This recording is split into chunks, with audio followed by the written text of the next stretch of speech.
అడిగిన వాడికి ఇచ్చే డబ్బు దగ్గర లేనప్పుడు బతిమాలుకోవద్దండి, బతిమాలుకుని మాట్లాడద్దు, అంత లేదండి కొంచెం తగ్గించండి ఆ రేట్ అని అనడం, ఇంకో మాట అనొద్దు. కాబట్టి ఇప్పుడు ఇచ్చేస్తాను, రిజిస్ట్రేషన్ వేళకి మిగిలింది చదువుతాను, అగ్రిమెంట్ రాసుకుందామనో ఏదో బతిమాలుకోవద్దు. మీకు ఆ స్థలం కావాలంటే ఎలా ఉంటుందో భూమిని కొనడం అంటే చూపించింది అవతారం.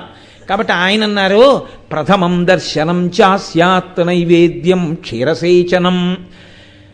కలియుగంలో వెంకటేశ్వర స్వామి వారిని అందరూ నమ్ముకుని ఏడుకొండలవాడ వెంకటరమణ గోవిందా గోవిందా అంటూ నా చుట్టూ తిరిగినా మొట్టమొదట ఎవడు వస్తూనే నా దగ్గరికి దర్శనానికి వస్తాడో వాడు దర్శనం చేసుకున్నా చేసుకోని వాడిగానే లెక్కలో తీసుకుంటాడు.